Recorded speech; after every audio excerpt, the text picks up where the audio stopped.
Насан туршийн боловсрол гэж юу вэ? Бүх насны иргэдэд амьдрах ухаан, гэр бүл, гоо зүй, ёс суртахуун, шинжлэх ухаан, иргэний боловсролыг албан болон албан бус хэлбэрээр эзэмшүүлэх үйл ажиллагааг хэлнэ. Мөн хилийн чандад байгаа Монгол иргэдийн хүүхэд, хүнд болон хэвтэрт байгаа хөгжлийн бэрхшээлтэй хүүхэд, тодорхой шалтгааны улмаас сургууль завсардсан хүүхэд, сургуулийн насандаа боловсрол эзэмшиж чадаагүй насанд хүрэгч, сүм хийдэд шавлан сууж байгаа лам хүүхдэд баг болон суур, бүрэн дунд боловсрол нөхөн эзэмшүүлнэ.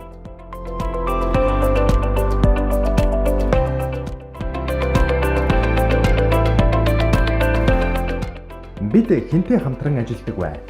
Бид насан туршийн боловсролыг эрүүл мэнд, хөдөлмөр, нийгэм хамгаалал, соёл, эдийн засаг, хууль эрх зүй, гадаад харилцаа, хэвлэл мэдээлэл, байгаль орчин зэрэг салбарын төр, иргэний нийгэм, олон улсын байгууллага, иргэдтэй хамтран зохион байгуулдаг.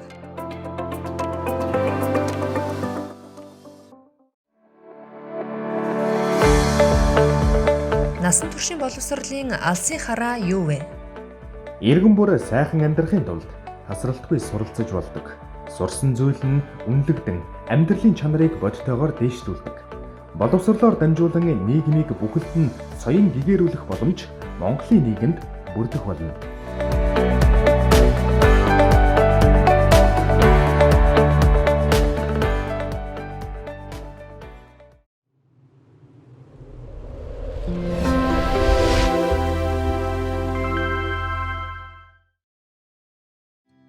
Сайн байцгаана уу үзэгчдээ. Бид энэ удаагийн теле хичээлээр гэр бүлийн боловсролын агуулгын хүрээнд бие даан суралцах сэдвт цуврал хичээлийн эхний дугаарыг бэлтгэн хүргэж байна. Энэхүү хичээлээрээ 1-ээс 12 дугаар ангийн сурагчдын бие даан суралцахын талаар оюун бэлэг багштайгаа хамтран ярилцсанаа. Ингээд дараах бичлэгэнд анхаарлаа хандуулаарай. Бяцхан хүүгүүдийн түүх. Энэ бол болд. Болд хинээш тусламжгүйгээр хичээлээ хариуцлагатай сайн хийдэг. Болдоор эцэг ихэнч бахархаж түүний дэмждэг.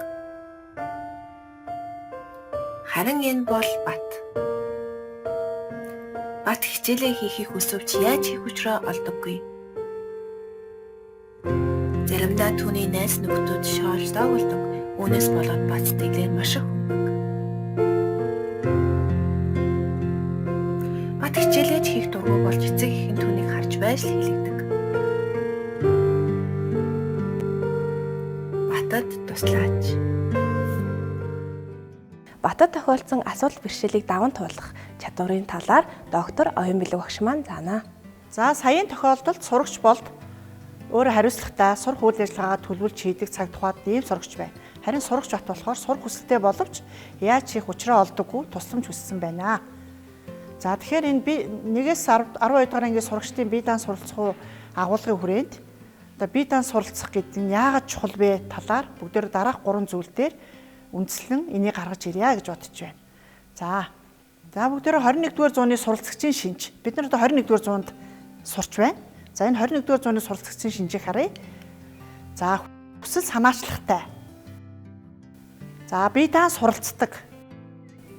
Шантардгүй тууштай.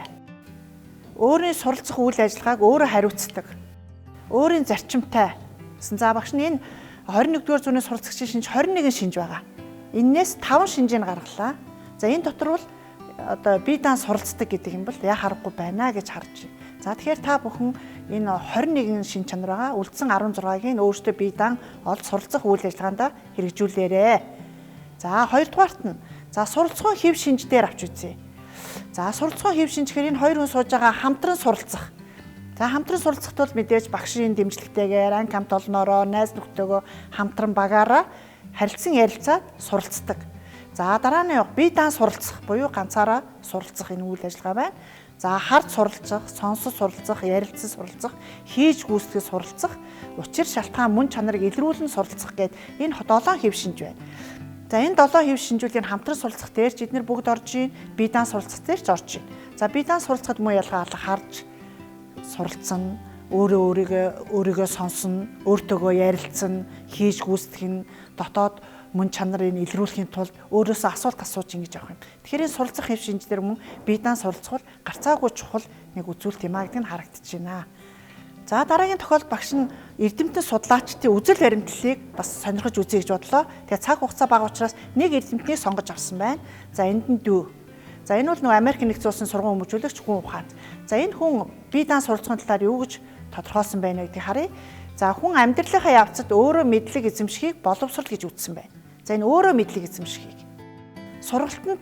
Сургалтын явцад сурагч өөрийнхөө өмнө гарч ирж буй асуудлыг өөрөө шийдэж чадвал хувьсан өөрчлөгч буй нийгэмд амьдрах чадвартай болно гэдэг. Тэгэхээр энэ нийгмийн хувьсан өөрчлөгдөж тодорхойгүй нийгэмд амьдрч байгаа тохиолдолд асуудлыг өөрөө шийднэ гэдэг бол бас том чухал зүйл байна. За багш сургалтад сурагчийн бие даан хийж бүтээх ажлыг чиглүүлснээр бие даасан бүтээл чөлөөт байдал илүү хөгжинө гэж энэ бол эрдэмтэн судлаачдын үзэл баримтлал ингэж үзсэн байна. За тэгэхээр одоо бүгдөө бие даан суралцах гэдэг одоо юу хэлж ийн вэ гэдгийг энэ гурван үндслэл дээрээс гаргаж ирье. За багш нь хамгийн амар ойр дүт тодорхойлтыг тааваханд гаргаж сан солих гэж хичээлээ. За сурагч сурч мэдэх хэрэгцээ сонирхолтой зүйлээ өөрөө бодож, төлөвлөж, гүйцэтгэж, суралцахуун зорилготой хүрэхийг бие даан суралцах гинэ. За энд юу вэ гэхээр сурч мэдэх хэрэгцээ сонирхолтой зүйлээ өөрөө бодож гэж байна. За тэгэхээр өөрөө бодож ихээр өөртөөгөө ярина гэсэн үг. Орж ирсэн бодлыг их сайн барьж авах хэрэгтэй. За тухайн бие даах ажил байж болно. Одоо шийдвэл багш эргэн төлөвшүүлэх хичээл дээр өөрийнхөө үнд зүйлийг тодорхойлоо гэд бие даах ажил өгсөн байж болно. Тэгвэл орж ирсэн бүх бодлууд ингээд бүгдийг бичнэ. Нэг бүрчлэн бичнэ. Бүгдийг бичээд дараагаар нь мэддэг зүйлүүд нь энэ, мэддгүй нь энэ байна. Асууд тодруулах зүйл энэ байна. Илүү гүнзгийрүүлж унших зүйл энэ байна. Эргэлзэж тэнэглэж байгаа зүйл энэ байна гэдэг ингээд бүгдийг хуваана. За үүнээсээ мэддэг зүйлээсээ мэдгүй зүйлээ яаж гаргахгүй, тодруулах зүйлээ хизээ яах вэ, юунаас тодруулах вэ? Ингээд төлөвлөсний дараагаар нэг бүрчлэн хэрэгжүүлж гүйцэтгснээр суралцахуун зорилготой хүрнэ гэсэн үг. За тэгэхээр энэ бас багш цаанаас өгсөн бие даах ажлаас гадна өөрөө сонирхсан байж болно. За усны зохистой хэрэглээ. Одоо гэр орондоо байгаа усыг хэрхэн зохистой хэрэглэх вэ гэвэл чи одоо яаж хиймээр байна? Тэрийгэ бодоод усны зохистой хэрэглэнлээ бодсон бүх бүдлүүдээ бичээд энийг төлөвлөөд гүйцэтгээд ингэж хийх жишээтэй. За ингэснээр өөрийгөө нээн сурагч. Өөрийгөө нээн гэхээр би чадж гин, би мэдж гин, би болж гин өөртөө итгэлтэй болно. Өөртөө итгэлтэй болсноор өөрөө үнэлгээ хийгдэнэ энд. Ингээд илүү ахис амжилт дэвшилнэ гэсэн. За сурагч өөрт хэрэгтэй зүйлийг насан туршдаа бие даан тасралтгүй суралцах боломж бүрдэнэ. Энэ юу гэсэн үг вэ? Ерөөсө сурагч байхад сураад өшөө биш, энэ тасралтгүй суралцах үйл ажиллагаа. Одоо энэ ингээ өвчин гарсан байх ч гэсэн та бүхэн онлайнаар ингээ хичээл үзээд байна гэж бие даан суралцах хөгжих боломж бүрдэж байна гэсэн үг.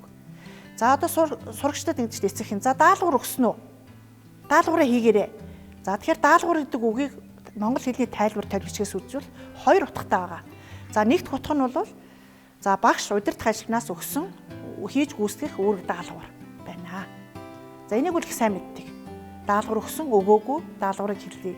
За нөгөөд хоёр дахь утга нь бол бие даан гүйцэтгэх ажил байна. Энэ нь одоо өөрийгөө хөгжүүлэхэд тулд нэг тим хийгээд үзье, нэг ийм хийгээд үзье гэсэн юм байна. Тэгэхээр энэ хоёр утгын дагуу хийж гүйцэтгэх юм бол илүү хөгжих боломж бас нээлттэй байна. Энэ бол бие даан суралцах дэмжлэг үзүүлнэ гэсэн санаа байна.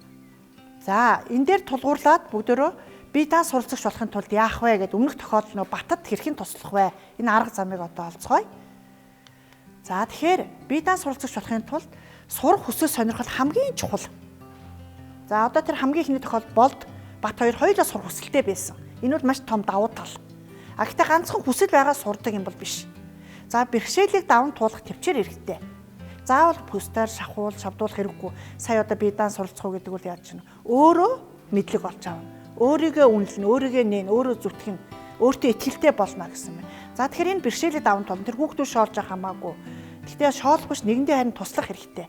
Бэрхшээлийг сорилт гэж үзэх хэрэгтэй. Энийг даван туулах хэрэгтэй. За мөн цагийг сайн зохицуулах хэрэгтэй. Яагаад вэ гэхээр одоо өгөгдсөн үүрэг даалгавар 7 хоногийн хугацаанд 14 хоногийн хугацаанд сарын хугацаатай байж болно.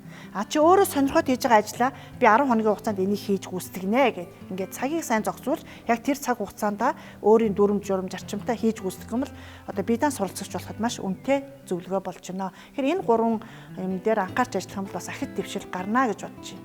За багш нас цааш нэг загвар дээр тайлбарж гэж бодлоо. За За энэ мэдлэгийн мөсөн уулын загвар байна. За энэ далаан дээр харагдж байгаа хэсэг бол өнгөц мэдлэг. За энэ бол одоо хичээлийн 40 минутаар, 60 минутаар, 35 минутаар олж авсан мэдлгүүд ээж болно. Бас амьдралаас сонссон, үзсэн, харсан ийм байж болно. За тэгэхээр энэ дараагийн гүнзгий мэдлэг, гүн мэдлэгийг олж авахын тулд яах вэ гэхээр энэ өнгөц мэдлэгийг илүү баяжуулна, хөгжүүлнэ.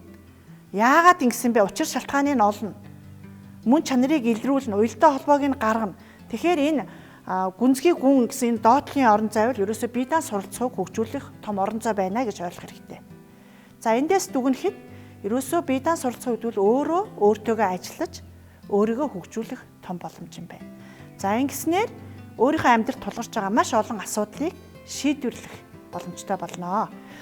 За сурагчид бол бага ангийн сурагч, дунд ангийн сурагч, ахлах ангийн сурагчид хичээлийн агуулгаас хамаарат харилцан адилгүй 5-10-20% бие даан гүйцэтгэх дасгал даалгаврууд өгдөж байгаа. Өөрсдөө сонирхоод хийж гүйцэтгэж байгаа ажлууд байгаа. Харин та бүхэн оюутан болох юм бол ерөөсөө та бүхэн үнэлгээний чинь 50% нь бие даан гүйцэтгэх даалгаврууд байдаг. За амьдрал гарах юм бол насан туршдаа ерөөсөө өөрсдөө 100% бие даан суралцах үйл ажиллагаа үргэлжлүүлж явна гэсэн. Тийм учраас энэ бие даан суралцах бол хувь хүний хөгжилд асар их үүрэг гүйцэтгэдэг чухал зүйлээ. За тэгэхээр энэ бүхнийг та бүхэн амьдралдаа хэрэгжүүлж яваарай гэж хүсэж байна. За амжилт хүсье. За хүүхдүүдтэй гэрийн даалгавар өгье. Дээр дурддагсан 21-р зууны суралцагчдын шинжээс үлдсэн 16 шинжийг нь хүүхдүүд та бүхэн минь гэртээ судалж тань мэдцгээгээрэй. Ингээд хичээлийг маань хамтран заасан зочин багштай болон хичээл хамт суралцсан суралцагч та бүхэндээ баярлалаа. Дараагийн хичээлээр дахин уулзтлаа баяртай.